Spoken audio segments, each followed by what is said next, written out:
it is sex tourism.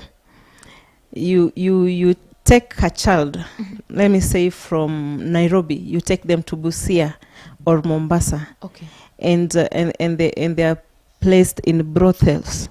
Okay. And they are used as sex slaves. Right? So this child basically has been sold to somebody who is taking advantage of them and making a profit off them. Yeah, it's You true. see? So this child has been locked in a room somewhere while somebody is making money off them, and they're being exploited sexually. You see? So that is sexual tourism, sex tourism. And then we have child pornography. You use children to produce adult movies. Yeah, in films. You see? And these movies are sold to make a profit. It's a multi-billion industry using children as sex machine, sex slaves to produce a movie that is being watched by adults, while somebody else is profiting that. Also, when we are talking about child pornography, it involves even the mental health of this child. It is true. I mean, this child has been subjected to so many things that maybe an average adult doesn't even know exist. Oh, yeah. Yeah? So when this child has been abused in such a way, we are talking about the mental health, the physical health, and generally the well-being of this child.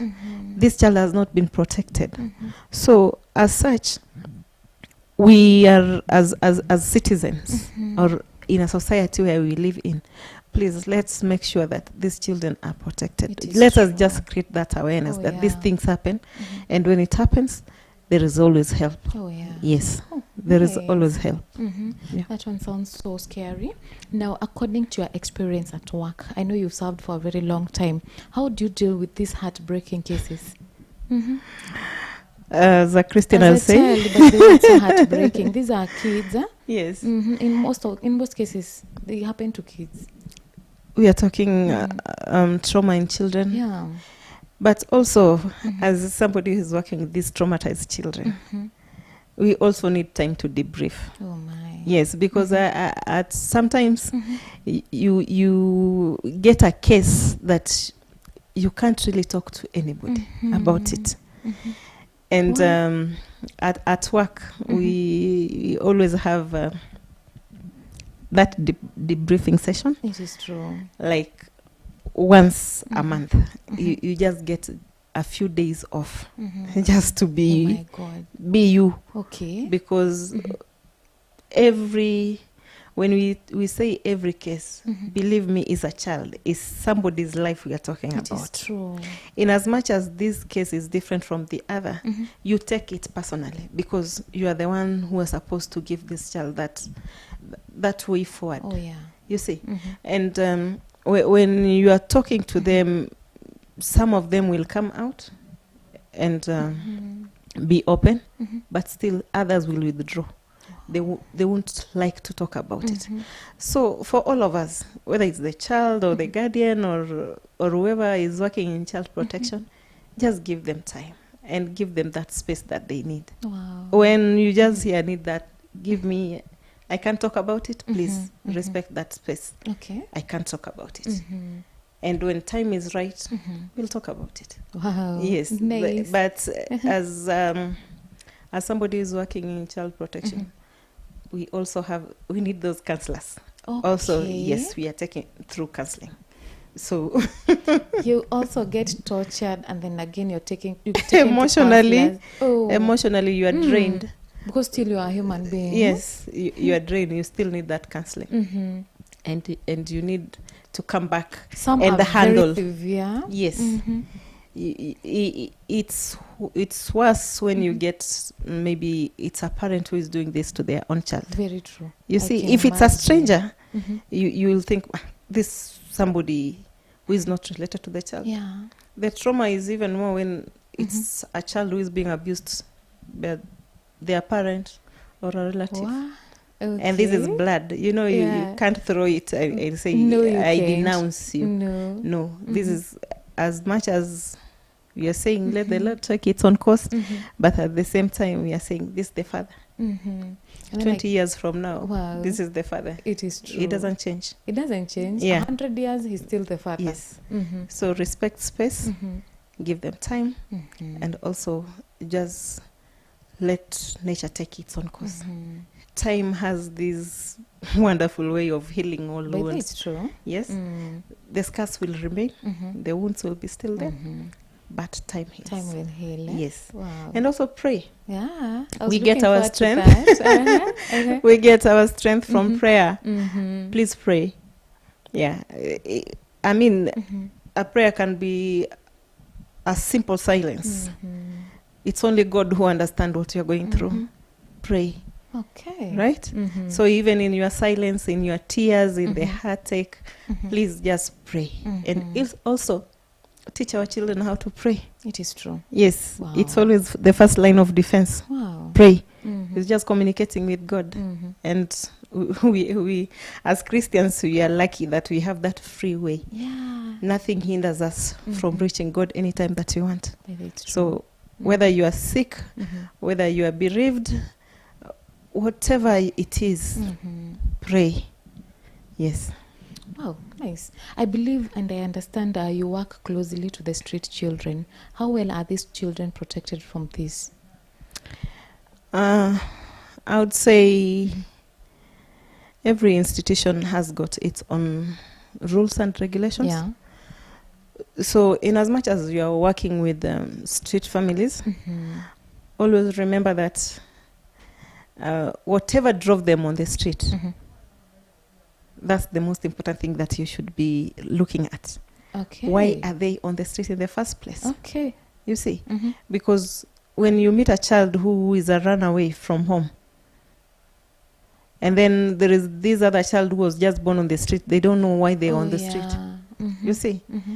and then there are others who find themselves on the street because of the situation. Uh-huh. Like during this period of Corona. COVID-19, Mm-hmm. we've met mothers with their children on the street. Why? My house was locked. I didn't pay rent maybe for 4 months or 5 months. My. I don't have rent. Mm. So I was thrown out. Where do you find yourself? In the streets. In the street. True. So the reason why these children are on the street is the Mhm. most important one.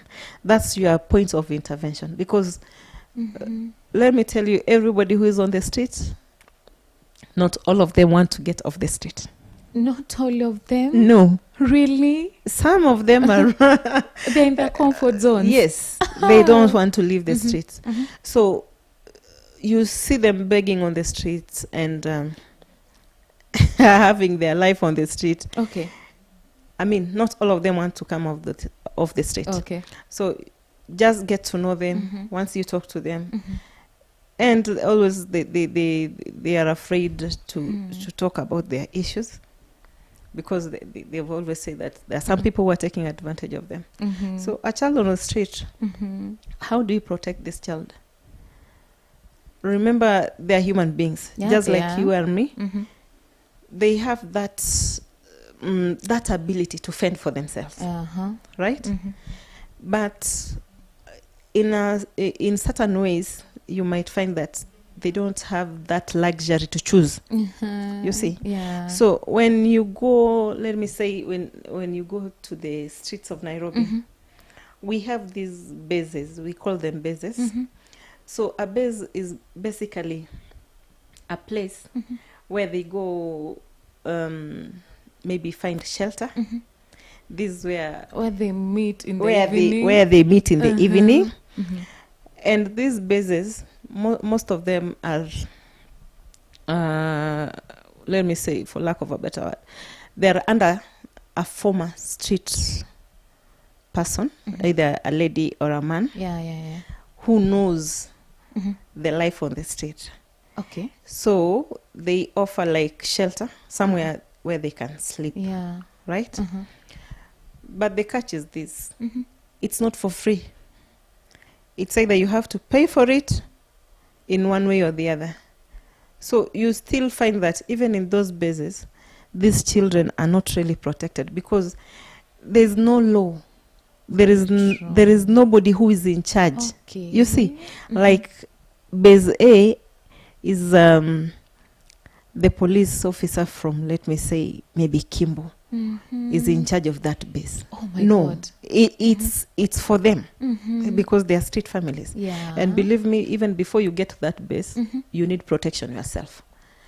Right? But it's true. So, if this child goes there and they're being told, maybe they have to give sexual favors just to get a bed, I mean, somewhere to sleep on the ground and maybe a blanket. That's different. It is. Yeah? So most of them, when they go to these bases, they already know who is in charge. Okay. Okay? And they have that confidence that this person will take care of us. So they pay a certain amount. Maybe you'll find, maybe it's a 20 bob or 50 bob just to sleep. Okay. Okay? But now that child who has been left out in the cold, or that mama or that young man who has been left in the cold, it's very difficult to protect them because they've been left to the elements. Oh my. The weather, the people, the pedophiles are there because at the end of the day,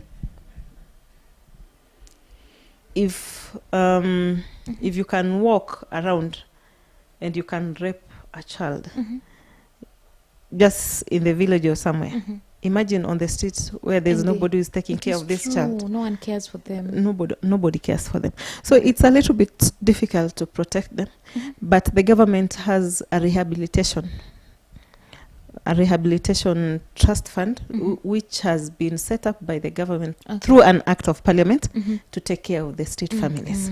So street families are the children or even the rest of the family members are supposed to be taken to these centers where they are supposed to be protected.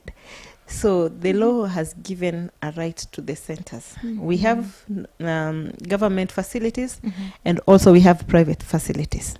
So it's the work of well-wishers to take these children off the street and get them into the centers for their protection. It's very challenging to protect these children on the street. Very challenging. Very much. Yes. So, but through the grace of God, most of them survive. Wow. Right? So, it's just when those who are in the program, they come, they are given those tools. There are some who are being trained in self-defense and self-awareness. Okay. This is what you're supposed to do because majority of those children on the streets are boys. Majority are boys. Majority, not girls. Girls, they're there, but they're very few. Very few. Very few. So, and most girls are protected in these bases. Oh. Right? So they're the ones who are doing the cooking, the washing, and blah, blah. But the boys, they are left on the streets. So most cases are sodomy and used as beggars while somebody else is profiting from them. So it's just those who are in the program are lucky. Let me say lucky because at least they know what they're supposed to be doing. But those who are not in any program are left there. It's God for us all. It is true. Yes. Oh, my God, that one is so scary too. Yeah. But we just thank God. Everything will work for the better. Yeah. Now, let us now come to the church. Already we've talked about the government, its roles. What role does the church play in creating awareness and even condemning these acts? Just like any other person who goes to church or Christian, I like to think that every other church in the country has been given that right of free worship. So if the ministers of the gospel or the pastors are given that free space, you see, to take care of their congregation, they should also remember that children are part of the congregation, right? So children are given that space. And I thank God for our church. Because as we are sitting here, we know that we have a children ministry. Very true. Which we have been given that opportunity as a platform to teach these children Very true. on what is supposed to be happening in their lives. Apart from being spiritual, we talk of any other issues, right? So it's up to the church. You see, we have different churches doing different things, Yeah. but they should always remember that children are the next generation. Yes. So, and we've been given these children to take care of them, Very true. right? And if this generation goes by, there is another generation which is coming up. And this is a task that we've been given, is biblical, right? Yeah. When God created the earth and told Adam and Eve, go multiply, it's for the purposes of continuity. It is true. You see? So it's the duty of the leaders of the church to give a platform to children, so that children should get that space. If they're going to school and they're being taught in school ABCD, even in church, they should come and find the same information. You see, that's what we call reinforcement. It's not what I had in school is wrong. No, I came to the church and I had the same thing, the same message. You see, so it's a kind of giving this child that confidence and knowing that this is what is supposed to be happening, and given that they're the next generation, equip them well, spiritually, emotionally, even physically. Give them that platform and that space to worship, at the same time knowing that God has given, it's a God-given right for us as children to be found in this church and to propagate the kingdom of God. Wow. So when we talk about children ministry, is something that we are looking for in the next few years. It is true. What is going to happen to our church? You see, they are the next youth. They are the next elders.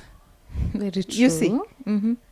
So let us nurture them the way we want, and the way the Bible gives us direction to do. So the Bible is the guiding principle on how we should bring up children in the society and also in the church. Nice. So let's not leave it as it is a favor or something. No, it's a God-given authority that us as children we should be taken care of by our parents, and it's not a privilege. Actually, it's a God-given right as a child of God. Right. Yeah, nice.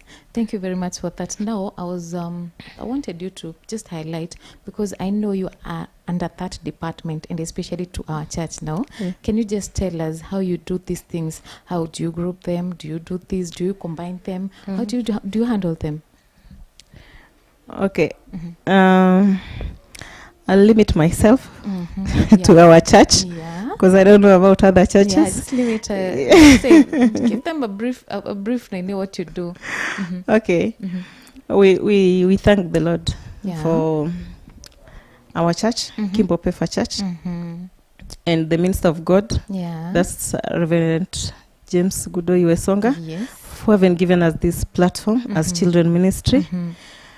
That these children have been entrusted in our care while we are at the church, to take care of them and to nurture them in the way that the Lord wants us to do it.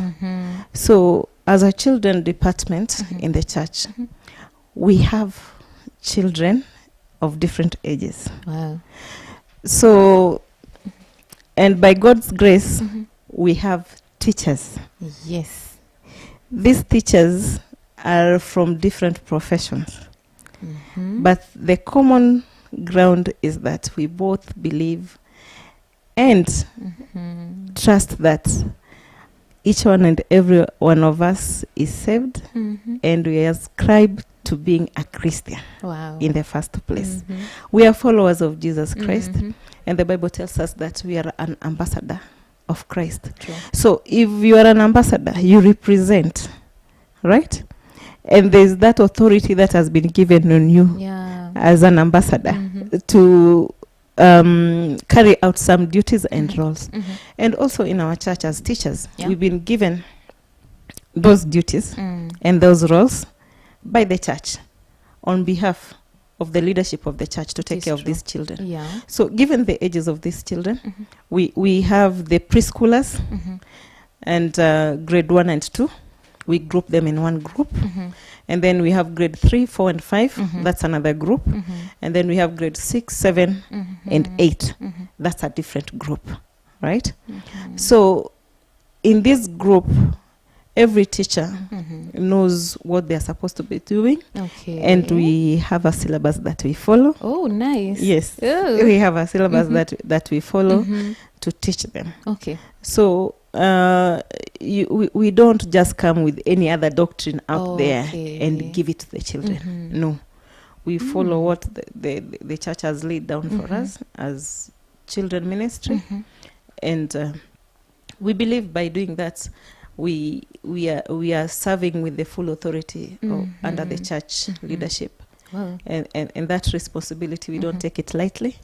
And the teachers, it's also a plus to them because it's something that they do to serve the Lord. Very true. You see? So it's not like we are forcing anyone.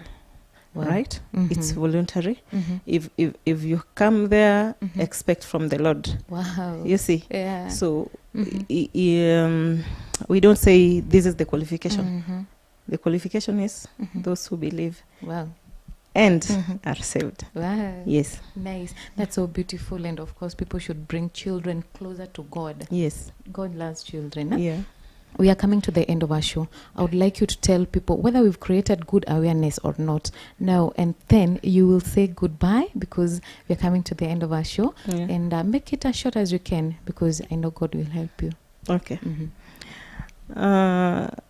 In general, I'll say that we have different platforms to take care of our children, whether we know it or we don't. But as a society, generally, let us be our brother's keepers. Yeah. Because you wouldn't like to see your neighbor's child going astray and keeping quiet. No. You see? So as a society, we have those laws, rules, and regulations. We have the Nyumba Kumi, we have the chief, and maybe something that maybe I just have to mention. We have in every ward, we have an area advisory board that deals with matters children. Oh.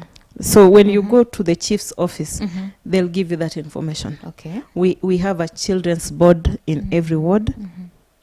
So if you see any form of abuse in a child anywhere, you are free to go to the chief. That's the first point of contact, at least with the government. Okay. Yeah. If you can't go to the police, go to the chief and give that information. And then in the church, also we have that platform. We have that space. You can walk into the church offices and just say whatever you want to say, give your suggestion. If there's something that is going on within the church that you don't like, also you're free to speak up, right? But the most important thing is that me and you as the citizen of this country, we should also be aware of those. I mean, let us be aware of our surroundings and our environment. Concerning child protection, there are so many forms of abuse that children are going through. But it's only fair that as guardians or as parents and the society in general, let us be aware of mechanisms that we shall use to support the children and protect them. As we are saying, they are the future. They are the next generation. Wow. So what happens if we destroy them now? We destroy the generation to come. We destroy the generation to come. So generally, let us be aware of what is happening around us and take precautions. Wow. Thank you very much. Very, very much, because you have availed your time one more time. And we know at times you're busy, but thank you for creating that time. We bless you and we thank you for everything. We also bless you wherever you'll go, whenever you're interacting with these kids. Know that you are a big blessing. Thank you. May God make your way. Amen. Say hi to your family. Amen. Now, we've come to the end of our show. This was Daughters of Favor. In case you didn't join us, you can always follow us through our social media platforms. This is Heaven Bound TV. # Daughters of Favor. See you next time. Same great TV, same great show. My name is Rebecca. I'm going once again, and I say goodbye and a blessed week. Thank you. Oh,